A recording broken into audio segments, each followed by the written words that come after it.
सभी मंगलाचरण के लिए हाथ जोड़ लेंगे। नमो अरिहंताणं नमो सिद्धाणं नमो आयर्याणं नमो वज्रायाणं नमो लोये सवसाहूणम् मोक्षमार्गस्य नेतारं भेत्तारं कर्म भूभृतां ज्ञातारं विश्वतत्त्वानां वन्दे तद्गुणलब्धये।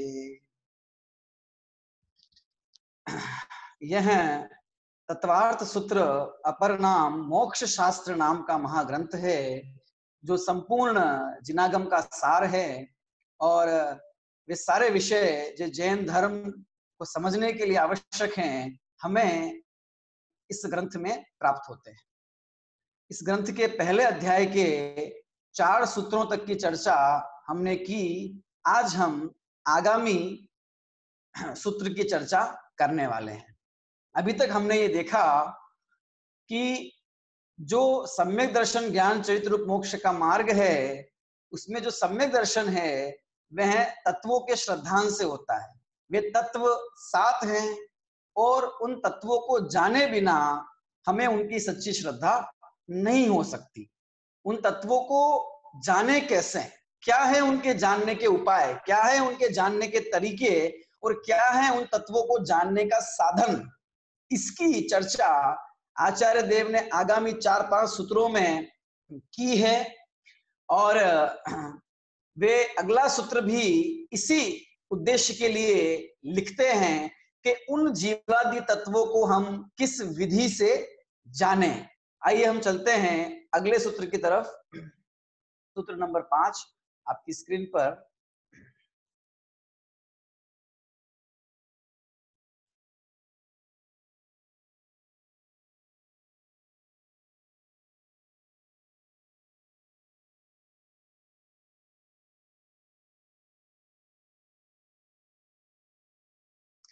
सूत्र आप सभी के समक्ष है। मैं सूत्र का पाठ करता हूं और आप सभी ध्यान पूर्वक सुनेंगे। नाम स्थापना द्रव्य भाव तस्तन्यासः। पुनः नाम स्थापना द्रव्य भाव तस्तन्यासः। एक बार पुनः बोलता हूं। नाम स्थापना द्रव्य भाव तस्तन्यासः। ये 5वां सूत्र है। हम इस सूत्र का सूत्र विच्छेद करते हैं। सुनिएगा ध्यान से सभी। नाम डैश स्थापना डैश द्रव्य डैश भावतः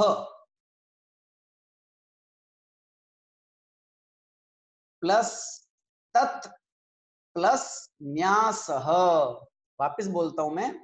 नाम डैश स्थापना डैश द्रव्य डैश भावतः प्लस तत् प्लस न्यासः।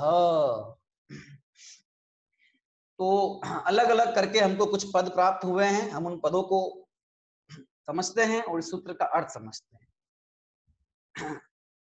नाम स्थापना द्रव्य और भाव से तत् वह न्यासः।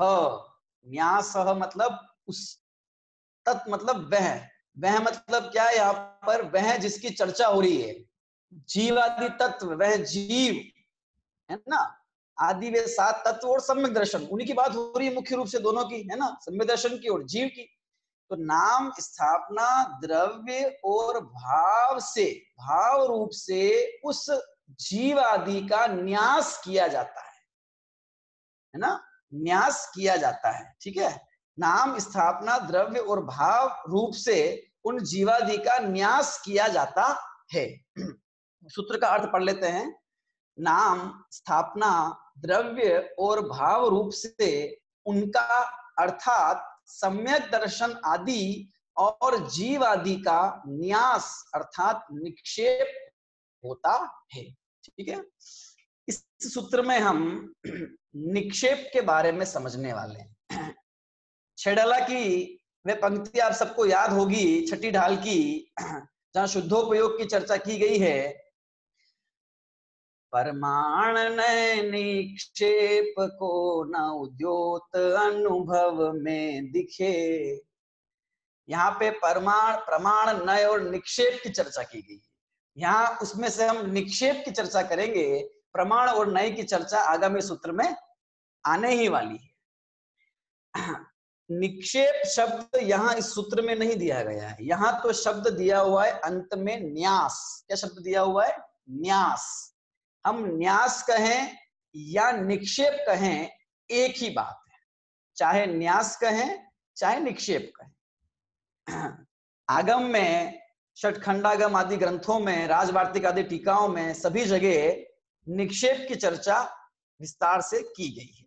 हम भी उस निक्षेप को, कि ये निक्षेप क्या होता है, इसे आज संक्षिप्त में समझेंगे। जैसा कि हम ये जान के आए हैं कि ये निक्षेप आदि उन जीवादि को जानने के लिए प्रयुक्त की जाने वाली विधियां हैं, तरीके हैं। ठीक है ना? तो निक्षेप क्या है, आइए समझते हैं। निक्षेप का अर्थ बिल्कुल ध्यानपूर्वक आप सब लोग सुनना। ये विषय आपके लिए नया हो सकता है और प्रायः इस विषय पर चर्चा बहुत अधिक नहीं की जाती है, इसलिए आप सभी इसको ध्यानपूर्वक सुनें। निक्षेप, निक्षेप जो होता है, यह शब्द संस्कृत की क्षिप धातु से बनता है। क्षिप धातु रखने के अर्थ में होती है, क्षेपण करने के अर्थ में होती है। तो निक्षेप का अर्थ होता है रखना। क्या होता है निक्षेप का अर्थ? रखना। और न्यास भी कह सकते हैं हम। न्यास का मतलब भी क्या होता है? रखना। जैसे मंदिर का शिलान्यास महोत्सव है, इसका मतलब क्या है कि मंदिर की नींव में शिला, ईंट इत्यादि क्या करते हैं? न्यास रखते हैं। शिलान्यास है ना, शिला रखना। तो न्यास या निक्षेप का अर्थ होता है रखना। ठीक है, ये तो इसका शाब्दिक अर्थ हो गया। इससे हम इसके भाव को समझते हैं, निक्षेप का अर्थ समझते हैं।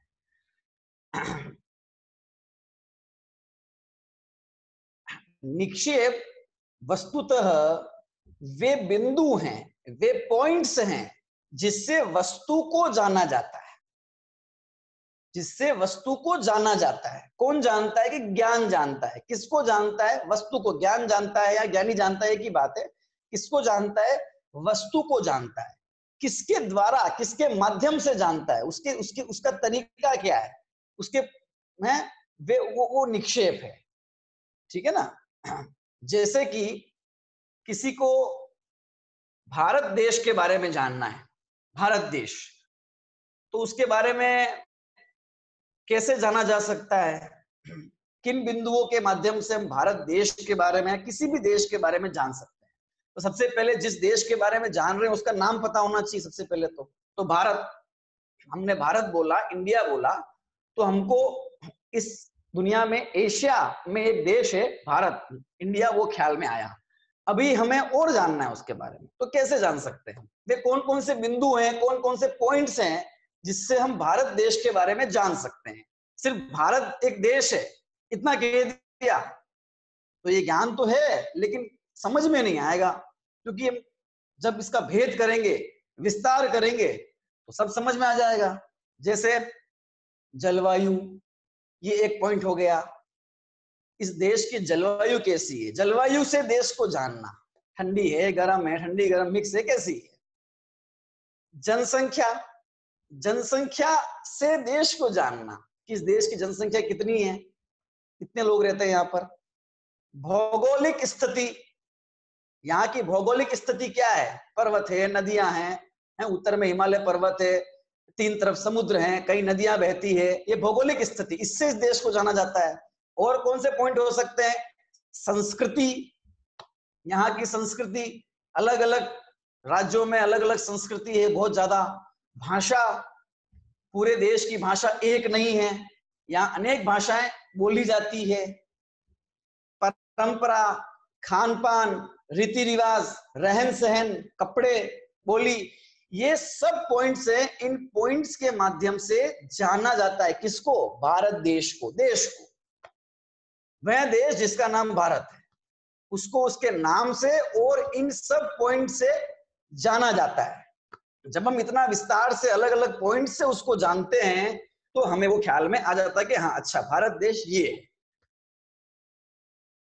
तो निक्षेप क्या चीज है? निक्षेप में पॉइंट्स है, जलवायु, भौगोलिक स्थिति है, राजनीतिक स्थिति, रहन सहन, खान पान, ये जो पॉइंट्स हैं, इन पॉइंट्स के माध्यम से, इन पॉइंट्स को नहीं जान रहे हम इनके माध्यम से उस देश को जान रहे हैं। और जान कौन रहा है? जो भी जानना चाहता है, रिसर्चर है, जो भी है ना।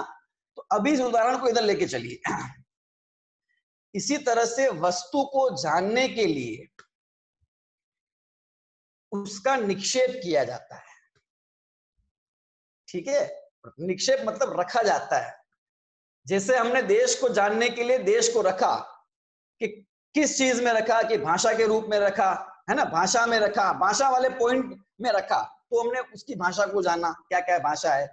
जलवायु वाले पॉइंट में रखा उसको। इस तरह से निक्षेप मतलब रखना। किसको रखना? के वस्तु को रखना। क्यों रखना?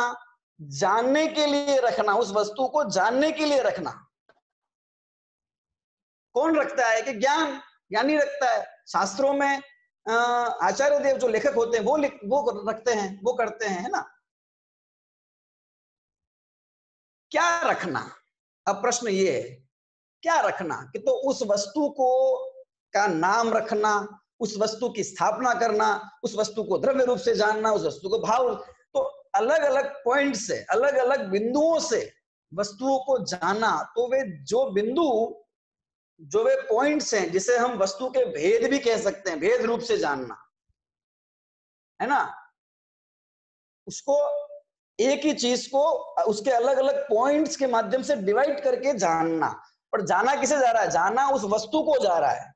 ये तो सिर्फ निक्षेप तो क्या है, ये सिर्फ बिंदु हैं जिनके माध्यम से उसे जाना जा रहा है। तो हम ये कह सकते हैं कि निक्षेप पद्धति है, तरीका है। निक्षेप क्या है? एक तरीका, पद्धति, स्टाइल वस्तु को जानने की। ठीक है, मैं सोचता हूं कि आपको निक्षेप का अर्थ क्लियर हुआ होगा, क्योंकि जब तक निक्षेप का मतलब क्या होता है हमको ये समझ में नहीं आएगा, तब तक उसके भेदों की बात करेंगे तो कुछ समझ में नहीं आएगा। तो निक्षेप मतलब जानने का तरीका। किसको जानने का तरीका? वस्तु को जानने का तरीका। निक्षेप मतलब वस्तु को जानने का तरीका। ठीक है, वो निक्षेप 4 प्रकार का होता है मुख्यतः। वैसे तो हम वस्तु को कई तरीकों से जान सकते हैं, है ना। जैसे देश को जानने के पॉइंट्स बहुत सारे हो सकते हैं, इसी तरह वस्तु को जानने के पॉइंट्स बहुत सारे हो सकते हैं, लेकिन मुख्य रूप से वे 4 होते हैं। आगम में 4 निक्षेप कहे गए हैं। ठीक है, एक बहुत प्रसिद्ध तरीका है वस्तु को जानने का कि द्रव्य, क्षेत्र, काल और भाव। क्या कहा? द्रव्य, क्षेत्र, काल और भाव। इन 4 पॉइंट्स के माध्यम से, इन 4 बिंदुओं के माध्यम से हम क्या करते हैं? किसी वस्तु को जानते हैं, है ना। सीधी सी बात है, ये तो आगम में नाम दिए हुए हैं। वैसे निक्षेप का प्रयोग अपने लोक जीवन में हम बहुत करते हैं। ऐसा कोई नहीं है जो निक्षेप का प्रयोग नहीं करता हो, बस नाम नहीं पता, इतनी सी बात है। और आगम में उनका नाम दिया गया है क्योंकि ये सूत्र है, और सूत्र आगम के अनुसार लिखे गए हैं। तो हम उस निक्षेप को हम जानते हैं, निक्षेप हम नहीं जानते ऐसा नहीं है, लेकिन निक्षेप के माध्यम से आगम में कैसे व्यवहार किया जाता है, शास्त्र में कैसे उसका प्रयोग होता है, और उस निक्षेप के प्रयोग से हम अपनी आत्मा को कैसे जान सकते हैं, उन जीवादि तत्वों को कैसे जान सकते हैं, हमको वो चीज यहाँ पे देख रहे हैं। ठीक है, जैसे द्रव्य, क्षेत्र, काल और भाव, ये 4 मैंने पॉइंट बताए, बड़े प्रसिद्ध है किसी भी चीज को समझने के लिए, है ना। तो ये भी निक्षेप ही है। ये द्रव्य, क्षेत्र, काल, भाव है ना, ये निक्षेप है। षटखंडागम में निक्षेप के 6 भेद किए गए हैं, है ना। नाम, स्थापना, द्रव्य, क्षेत्र, काल और भाव, और इसके आधार से वर्णन वहां किया गया है। यहाँ 4 भेद किए हुए हैं, है ना, क्योंकि इसके भेद अनेकों भी हो सकते हैं, कहा ना मैंने, लेकिन मुख्य रूप से 4 भेद होते हैं और इनको स्वीकार किया गया। ठीक है, तो निक्षेप मतलब वो पद्धति, वो तरीका, वे पॉइंट्स जिनसे ज्ञानी वस्तु को जानता है, ज्ञान उस वस्तु को जानता है। ठीक है, आइए वे 4 पॉइंट कौन कौन से हम देखते हैं। पहला है नाम। पहला क्या है? नाम निक्षेप। हम पूरा बोलेंगे, नाम निक्षेप। ठीक है, नाम निक्षेप मतलब, नाम मतलब क्या होता है? नाम मतलब, नाम किसी भी वस्तु को जानने के लिए सबसे पहली चीज क्या होती है? उसका नाम रखा जाता है। दुनिया में जितनी चीजें, हमने सबके कुछ ना कुछ नाम रखे हुए हैं। ठीक है, ये जरूरी नहीं है कि उसका नाम उस वस्तु के गुणधर्म को देखकर ही रखा जाए, ये आवश्यक नहीं है। हाँ, गुणधर्मों को देखकर भी नाम रखा जाता है और नहीं देखकर भी रखा जाता है। नाम तो लोक व्यवहार है, समझने के लिए। जैसे हर दुनिया में अलग अलग इंसान पैदा होते हैं, अब उनको जानना है, उनके साथ बातचीत करनी है, उनका लोक व्यवहार करना है, कुछ भी नाम लिखना है कहीं पर, स्कूल में एडमिशन है, कहीं एक भी कोई भी चीज है जानने, जिससे उसको जाना जाए, पहचाना जाए। तो इंसान की पहचान किससे होती है? कि उसके नाम से होती है। तो नाम से व्यक्ति को जाना जाता है। ठीक है, तो नाम का मतलब है कि गुण, शक्ति, क्रिया, इन सब की अपेक्षा रखे बिना किसी व्यक्ति, वस्तु या स्थान की को संज्ञा देना, उसको नाम कहा जाता है। ठीक है, परिभाषा में आप बहुत ज्यादा नहीं उलझे, आप चीज को समझे, वस्तु स्वरूप समझे, है ना, कि गुण, शक्ति, क्रिया, इन सब की अपेक्षा के बिना सिर्फ लोक व्यवहार निभाने के लिए या समझने के लिए किसी व्यक्ति का, वस्तु का कुछ नाम रख देना, नाम रखना, निक्षेप मतलब रखना, तो नाम रखना, उसे नाम निक्षेप कहा जाता है। इसके लिए जरूरी नहीं है कि उसमें वो गुण हो। जैसे कि दुनिया में किसी व्यक्ति का नाम अगर सुंदर लाल है, तो ये जरूरी थोड़ी है वो सुंदर हो ही हो, ये जरूरी थोड़ी है। लेकिन सुंदर नहीं है फिर भी सुंदर लाल नाम रखा जा सकता है ना। किसी व्यक्ति का नाम रूपचंद है, अब जरूरी थोड़ी है उसका रूप चंद्रमा जैसा हो ही हो, लेकिन नाम तो रखा जा सकता है रूपचंद, कोई दिक्कत नहीं है। अभी किसी का नाम गुलाब चंद्र है, अब हम उसके पास जाए तो ना तो हमें वहां गुलाब दिखता है और ना चांद दिखता है, फिर भी उसका नाम तो है गुलाब चंद्र। तो ये तो नाम है, नाम तो रखे जा सकते हैं, है ना। नाम का निक्षेप क्योंकि उसको जानना है, उस इंसान के साथ में लोक व्यवहार करना है, उसको जानना है, इसलिए उसका नाम रखा जाता है। तो पहला हो गया नाम निक्षेप, बहुत सिंपल है, समझ में आया होगा। दूसरा है स्थापना निक्षेप, समझना ध्यान से, बहुत काम की चीज है और हमारा बहुत लोक व्यवहार चलता है इस पे। स्थापना निक्षेप मतलब कोई वस्तु, कोई दूसरी वस्तु जो हमारे सामने प्रत्यक्ष नहीं है या अभी हम उसे वर्तमान में ला नहीं सकते, ठीक है, उसको समझने के लिए किसी दूसरी वस्तु में उस वस्तु की स्थापना करना। वापिस बोलता हूं, किसी एक वस्तु को समझने के लिए, क्यों? क्योंकि वो वस्तु हमारे सामने नहीं है या फिर दिखती नहीं है, मान लीजिए अप्रत्यक्ष है वो, या फिर बहुत दूर है, या फिर उसको अभी लाना सामने संभव नहीं है।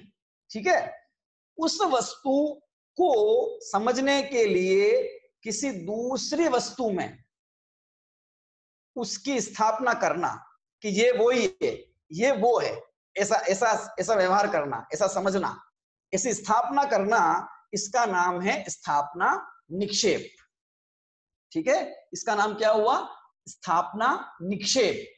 जैसे जैसे छोटा बच्चा है, उसको फलों के नाम सिखाने हैं, उसको फलों के नाम सिखाने हैं। 5 फल है ना, एप्पल है, ऑरेंज है, अनानास है, बनाना है, ठीक है, ग्रेप्स है, 5 फल है, अंगूर ये है, ठीक है। अभी क्या करते हैं, बुक होती है, बच्चों की बुक होती है ना, उस बुक के अंदर उन फलों के नाम लिखे होते हैं और उनके चित्र बने होते हैं, और चित्र के नीचे फल का नाम लिखा था, बेटा ये एप्पल है, बोलो बेटा ए फॉर एप्पल, देखो ये एप्पल है, ओ फॉर ऑरेंज, ये ऑरेंज है, जी फॉर ग्रेप्स, ये ग्रेप्स है। अब मैं पूछता हूं, वो एप्पल है, वो खा सकते हैं उसको? वो ऑरेंज है, उसे खाया जा सकता है? खाने जाएगा तो वो फट जाएगी किताब, वो तो पेपर है, वो कागज है वो, लेकिन उस कागज में उसका चित्र है, उस एप्पल का चित्र है, तो उस चित्र को एप्पल कहा जा रहा है, क्योंकि अभी वो एप्पल हमारे सामने नहीं है, लेकिन उसको समझाना है, एप्पल को समझाना है, तो उस चित्र में उस असली एप्पल की स्थापना उस चित्र में की जाती है। क्यों किया जा रहा है? उसको समझाने के लिए, बताने के लिए। तो स्थापना चित्र में की जा सकती है, ऐसे ही और चीजों में भी उसकी स्थापना की जा सकती है। अभी इनके उदाहरणों की तरफ हम चलेंगे, बाद में करेंगे चर्चा विस्तार से, कोई दिक्कत नहीं है। तो स्थापना समझ में आया, वो यही है, वो जो पदार्थ जिसको हम जानना चाह रहे हैं वो हमारे सामने नहीं है, हमने किसी दूसरे चित्र में, है ना, किसी लकड़ी की समझ लीजिए मूर्ति में, लकड़ी के किसी मॉडल के अंदर, पत्थर की मूर्ति में, है ना, और तरह तरह की चीजें होती है, उनके अंदर उसकी स्थापना कर देना। ये स्थापना दो तरह की होती है, एक तो होती है तदाकार, एक होती है अतदाकार। पहले तो आप स्थापना समझ गए होंगे, तो मैं आपको भेद समझा दूं, बहुत कठिन कुछ नहीं है ऐसा उसमें। तदाकार मतलब होता है तत् आकार। तत् मतलब वो वस्तु जिसको हम समझना चाह रहे हैं स्थापना के माध्यम से, उस वस्तु के सेम टू सेम उसके जैसी आकृति, उसके जैसी चीज बनाना, उसको समझाने के लिए। ठीक है ना, जैसे शेर, जंगल के शेर को समझाने के लिए वो जो खिलौने वाला शेर है, उसमें उस शेर की स्थापना, देख बेटा शेर ये देख ये शेर है। वो शेर है क्या? वो तो प्लास्टिक है, वो मिट्टी का शेर है वो तो। लेकिन क्योंकि असली शेर को समझाना, असली शेर को तो घर पे लाके आ नहीं सकते, तो उसको वो प्लास्टिक के शेर, वो मिट्टी के शेर, वो तदाकार स्थापना, सेम टू सेम जैसा वो होता है वैसा का वैसा ही है। और तदाकार स्थापना क्या है? जिस चीज को समझाना है उसके जैसी आकृति नहीं, उससे कोई दूसरी आकृति में उसकी स्थापना करना। ठीक है ना, उससे कोई दूसरी आकृति में उसकी स्थापना करना। जैसे कई बार होता है ना, वक्ता होता है, समझा रहे होते हैं किसी चीज को, ठीक है, तो उनके हाथ में एक पेन होता है, तो वो क्या कहते हैं, देखो ये है एक आदमी, ठीक है, फिर दूसरे हाथ में दो पेन लेगा, ये है दो आदमी, ठीक है। अब ये दोनों तीनों मिल गए तो कितने आदमी हो गए? कि तीन आदमी हो गए। ये आदमी है, ये तो उंगली है, ये तो पेन है, ये आदमी का है। लेकिन समझाने के लिए उस पेन में, जिसका उस आदमी के रूप रंग से कोई लेना देना नहीं होता है, लेकिन उसकी भी स्थापना की जाती है, की जा सकती है। तो स्थापना दो तरह की होगी, तदाकार और अतदाकार। ठीक है, अभी चलते हैं हम द्रव्य निक्षेप। समझना, इसको थोड़ा गहरे समझना। द्रव्य निक्षेप क्या चीज है? द्रव्य निक्षेप का अर्थ हुआ, जान वस्तु को रहे हैं, वस्तु को वस्तु में उस वस्तु की पहले जो जो अवस्थाएं हो गई थी, उसमें जो जो हो गया था, उसकी जो जो समझ लीजिए सिचुएशन, अवस्थाएं उसकी हो चुकी थी वे, और आगे जो जो होने वाली है वो, जो जो अवस्थाएं भूतकाल में हो चुकी थी वो, और जो जो अवस्थाएं भविष्य में होने वाली है वो, उनके आधार से वर्तमान में उसका उस रूप से कथन करना। जैसे भूतकाल में कोई काम किसी द्रव्य में हुआ, किसी चीज में हुआ, तो उस चीज को अभी उस द्रव्य में देखना और उसके आधार से उसको जानना। या फिर भविष्य में कोई काम किसी चीज में होगा और उसके आधार से अभी उसको देखना, उसका व्यवहार करना, उसको समझना। कोई दिक्कत नहीं है, अभी हम उदाहरण देंगे तो सब समझ में आराम से आएगा। जैसे कि कोई किसी ने चोरी की, उस चोरी को किए हुए 4-5 दिन हो गए और वो चोर पकड़ा गया, तो अभी सब क्या बोलते हैं उसको, देखो देखो वो चोर जा रहा है, ये है चोर, ये चोर है, चोर। अभी वो चोरी कर रहा है क्या? अभी कर रहा है वो चोरी, हमारे सामने दिख रहा है चोरी करता हुआ कि नहीं दिख रहा है? तो फिर चोर क्यों बोल रहे हो? कि उसने चोरी की थी ना, तो की थी, यानी कि वो पहले वो काम करके आए, लेकिन उस पहले वाले किए गए काम, पहले हुए होने वाले भाव, पहले हुई अवस्था, उसको उस अवस्था से अभी उस चीज को देखना, समझना, जानना। और ये लोक व्यवहार नहीं होता है, शास्त्र में भी होता है। हम शास्त्र को उदाहरण भी समझेंगे अभी।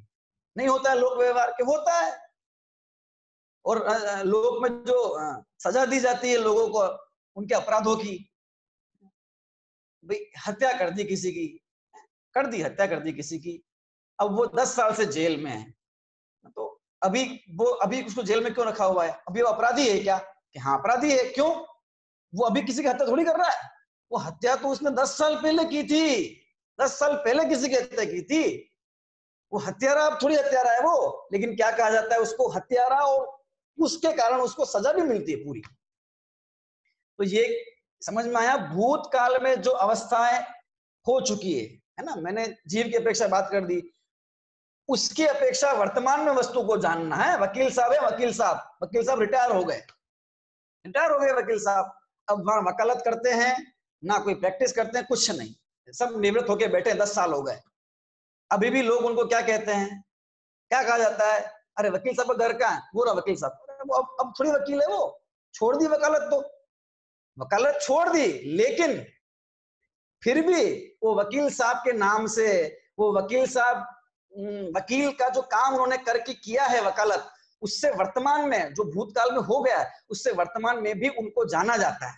ठीक है, अब चलते हैं अपन भविष्य काल की तरफ, भविष्य में होने वाली पर्याय। ठीक है, बहुत सारी पर्याय भविष्य की ऐसी जो हमें ज्ञात नहीं है ना, तो उनकी हम नहीं बात करेंगे। जो हमें किसी पदार्थ की क्या होने वाला है ज्ञात होता है ना, तो उसके आधार से हम वो भविष्य में होने वाली पर्याय से को वर्तमान में जोड़ के उससे उस द्रव्य का कथन किया जाता है। जैसे हमने भूतकाल से किया, वो जो वकील साहब है ना, उनका एक पोता है, वकील साहब का पोता है, और वो अभी एलएलबी के फर्स्ट ईयर में उसने एडमिशन लिया हुआ है।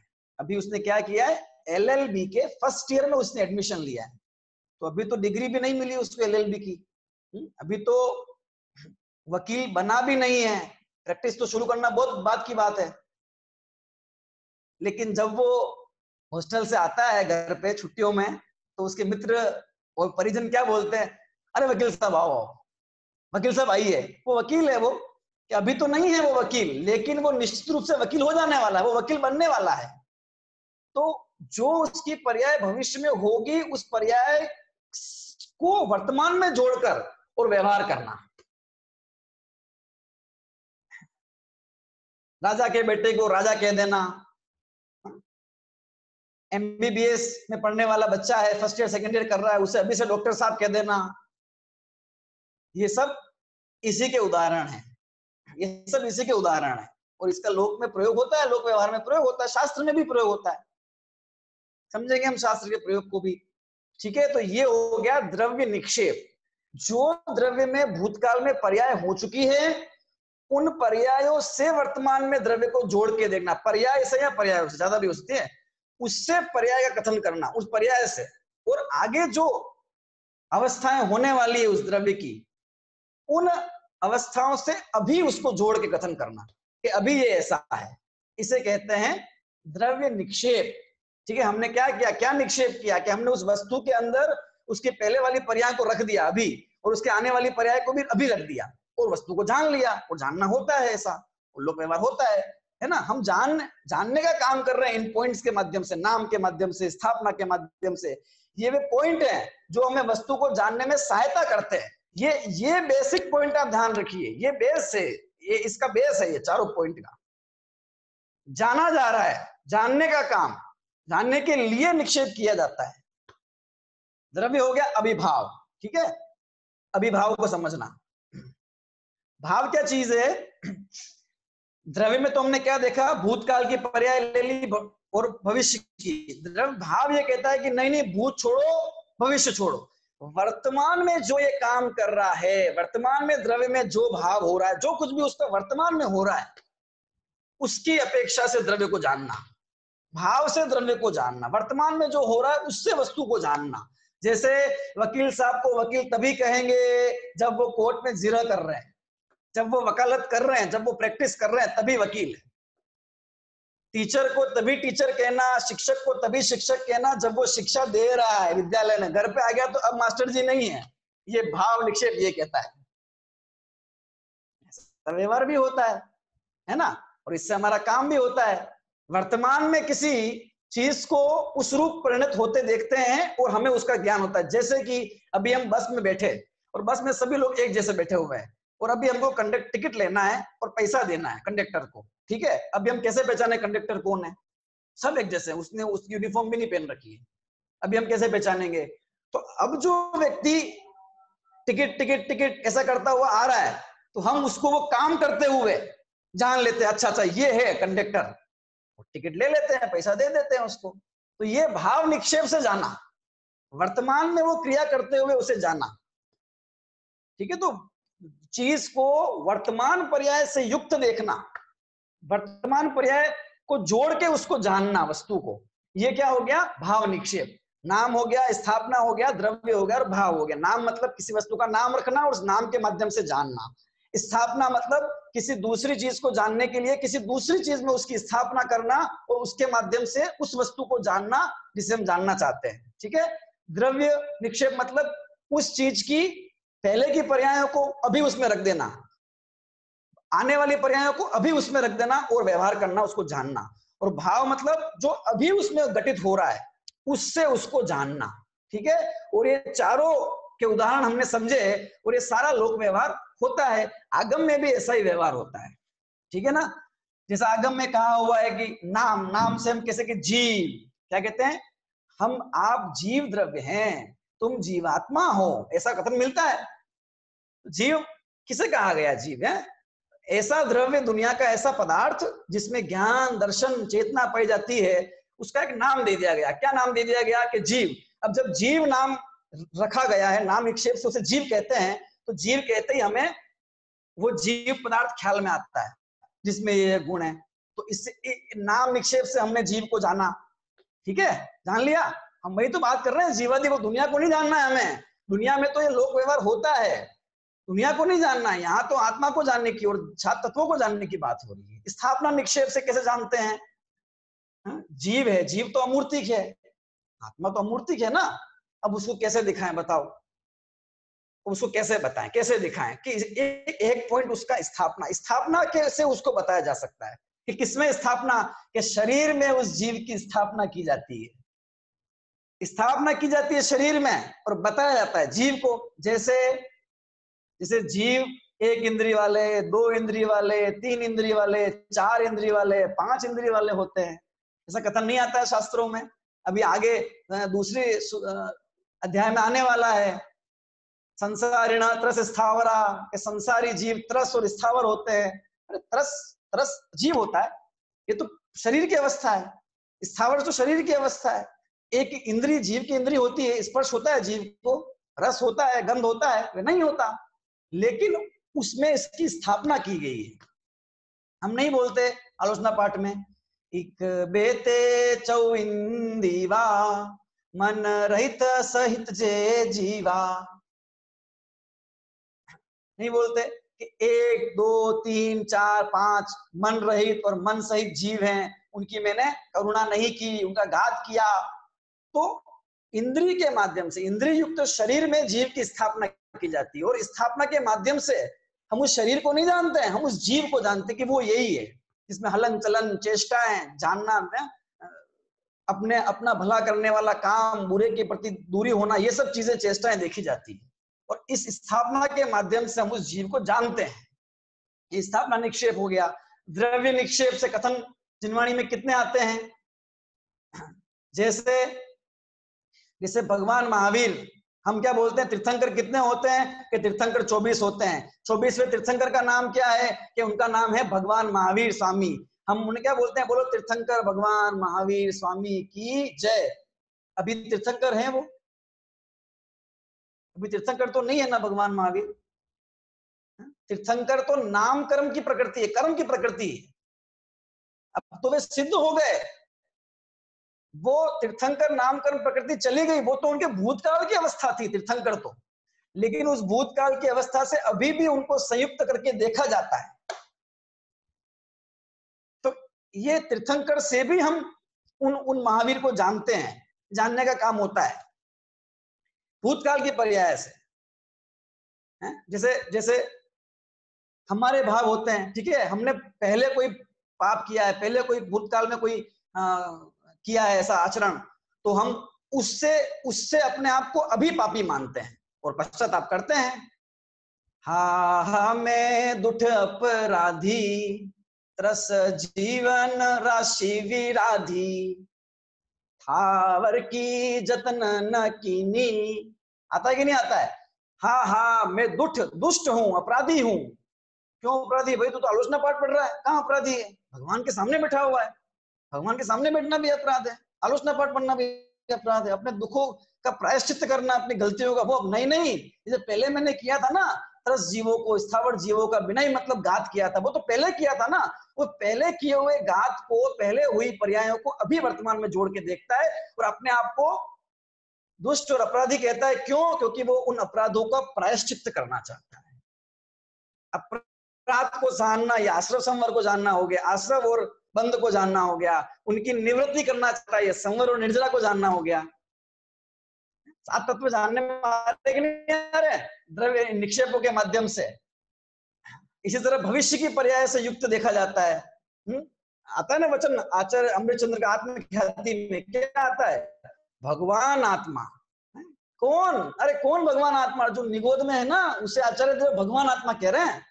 हम जो जीव हैं वर्तमान में संसार में दुखों में रचे पचे हैं, कषायों में, पापों में, उन्हें क्या कहा जा रहा है? भगवान आत्मा। कैसे कहते हैं भगवान आत्मा? कि ये भव्य है, ये भगवान बनने वाला है, ये बहुत जल्दी भगवान बनने वाला है, ऐसा देखा जा रहा है। और वो होने वाली पर्याय को वर्तमान में और हम अपने आप को अनुभव करते हैं। भाव निक्षेप वर्तमान में जो पर्याय है उससे हम जीव को जाने। कैसे जाने? जैसे कि मैं जान रहा हूं, मैं देख रहा हूं, ये अनुभूति होती है ना हमको, ज्ञान ख्याल में आता है, हमें ज्ञान हो रहा है, ज्ञान हो रहा है, तो ये हो रहा है, वर्तमान में हो रहा है। और उस होते हुए ज्ञान से हम उस ज्ञानी को, उस जीव को जानते हैं। अपने आप की पहचान कैसे करते हैं? हम इस शरीर से भिन्न कैसे जानते हैं अपने आप को? के भाव से जानते हैं। कि क्या भाव? के वर्तमान में जो भाव हो रहा है, ज्ञान ज्ञान ज्ञान ज्ञान ज्ञान, मैं जान रहा हूं, मैं जान रहा हूं, मैं देख रहा हूं, मैं जान रहा हूं, मैं जान रहा हूं के माध्यम से होने जो वर्तमान में पर्याय हो रही है, उससे हम अपने जीव द्रव्य को जान लेते हैं, जीव तत्व को जान लेते हैं। स्थापना के अंदर बहुत अच्छा एक है कि भगवान की मूर्ति है, वो भी स्थापना निक्षेप का उदाहरण है ना? कि अनंत भगवान तो चले गए, वे तो नहीं है यहाँ पे अब, लेकिन उनके जैसी ही मूर्ति, उनके जैसा उनका आकार है, वैसी ही मूर्ति बनाई जाती है और उसमें उन भगवान की स्थापना की जाती है। क्या होता है पंचकलश प्रतिष्ठा में? क्या होता है? ये तो होता है उस मूर्ति में उन भगवान की प्रतिष्ठा की जाती है। भगवान वहां से उसमें आ नहीं जाते हैं, भगवान तो वहां ही है विराजमान सिद्धालय में, लेकिन वो महावीर भगवान की मूर्ति, पार्श्वनाथ भगवान की मूर्ति, तो उसकी उनकी मूर्ति बनाई जाती है। क्यों किया जाता है ऐसा? कि वे तो हमको दिखेंगे नहीं प्रत्यक्ष, वे तो चले गए, लेकिन उनके जैसी मूर्ति बनाई जाती है ताकि हम उसका आलंबन लेके, उस मूर्ति का आलंबन लेके उस भगवान को जान सके, और भगवान को जान के हम अपने स्वरूप को जान सके कि अरे भगवान, आपने अपनी आत्मा को जान के कैसा अपना कल्याण किया, तो मैं भी अपना आत्मा का कल्याण करूंगा। तो वो मूर्ति हमारा सहारा बनती है, आलंबन बनती है। उस मूर्ति को देख के हमारे भावों में विशुद्धि आती है, हमें अपना स्वरूप पता चलता है, जीव को जाना जाता है स्थापना निक्षेप से। है ना ख्याल में? तो किस प्रकार से नाम, स्थापना, द्रव्य और भाव से हम जीव तत्व को जानते हैं, इस पर आप विचार कीजिएगा, है ना? समय हमारे पास सीमित होता है और इस पे विचार करें तो कई अभी घंटे निकल जाएंगे, पर संक्षेप में हमने अभी इसको समझा और कैसे आगम में प्रयोग होता है और कैसे हम इससे जीव द्रव्य को जान सकते हैं। इन